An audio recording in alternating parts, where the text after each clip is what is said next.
करना है। Station master का कोई बड़ा काम नहीं है, वो केवल किस प्लेटफॉर्म पे किस ट्रेन को लेना है बस इतना ही जानता है। इसके बाद तो उसको पता भी नहीं रहता है ट्रेन कहाँ गया। अब वो पता रहता है कंट्रोलर के बारे में। इसके बारे में हम कभी सेपरेट वीडियो बता देंगे कि कंट्रोलर और ब्लॉक सेक्शन क्या होता है। आप किसी लोकोमोटिव पर पढ़े होंगे, आगे लिखा होगा रक्षा कवच या एसीडी। एसीडी का फुल फॉर्म होता है एंटी कोलिजन डिवाइस, यानी ट्रेन को टकराने से ये रोकता है। ये एक नई टेक्नोलॉजी थी जिसे लाया गया तो यह पुराने लोकोमोटिव में लगा दिया गया। जिस लोकोमोटिव यानी इंजन में ये लगा रहता है उसको यह डिवाइस ये बता देता है कि जिस पटरी पर आप जा रहे हैं, जिस ट्रैक पर, उसके सामने कोई और ट्रेन नहीं है, इससे कि इसके कोलिजन यानी टकराने का खतरा कम हो जाता है। तो ये बहुत काम की चीज है एसीडी। जिस ट्रेनों में इसे लगाया गया उसे रक्षा कवच के नाम से जाना जाता है। किंतु वर्तमान समय में आप नई मॉडल की ट्रेन ईएमडी वगैरह में रक्षा कवच लिखा नहीं देखेंगे, क्योंकि अब इसमें ऑलरेडी आ ही गया है। सब में अब ये एसीडी लगा के ही भेजा जा रहा है,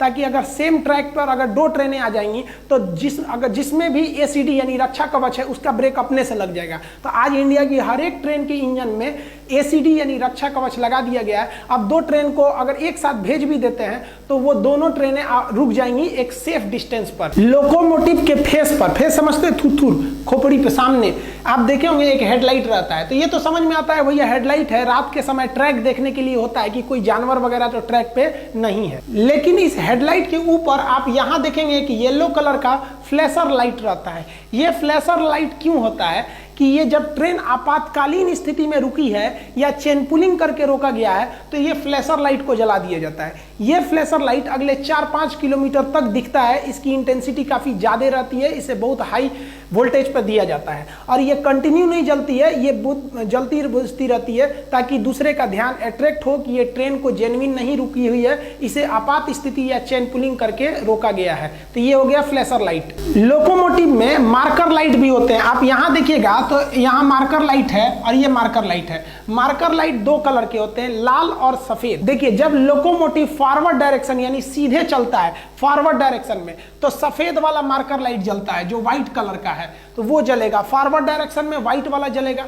लेकिन जब लोकोमोटिव बैक में चलेगा तो जैसे लोकोमोटिव बैक गियर में जाएगा, पीछे की ओर जाता है, तो पीछे जब जाएगा तो रेड कलर का जलेगा। तो रिवर्स में चलने पर जो मार्कर लाइट होती है वो कैसी दिखती है, रेड कलर की दिखती है। आप कभी कभी ट्रेन को देखते होंगे, अगर वो FM यानी ट्रैक पे FM लिखा रहता है फॉलिंग मार्क, उसको अगर नहीं क्रॉस कर गई है या फिर उस पर एडजस्ट करना है तो आगे पीछे होने लगती है। तो उस समय ये मार्कर लाइट बताता है कि ट्रेन आ रही है कि ट्रेन जा रही है। आई होप आप रेलवे लोकोमोटिव यानी इंजन के बारे में सब कुछ समझ गए होंगे। इसके अलावा आप देखे होंगे कि रेलवे कोच के ऊपर इस तरह के कुछ बॉक्स बने होते हैं। इसका मतलब क्या होता है, जब रेल क्रॉस करती है स्टेशन पर तो लोको पायलट एक झंडा दिखाता है और प्लेटफॉर्म पर एक व्यक्ति हरा झंडा लिए रहता है और लाल झंडे को बाएं हाथ में लिए रहता है। आप ये भी देखे होंगे कि ट्रेन के लास्ट बॉगी पर ऐसे क्रॉस बना रहता है और यहाँ पे LV लिखा रहता है। इसका मतलब क्या होता है, ये जो साइड बफर होते हैं ये क्यों दिए जाते हैं। बचपन में हम लोग इसे चुंबक कहते थे, हम लोग कहते थे यही चुंबक है ये।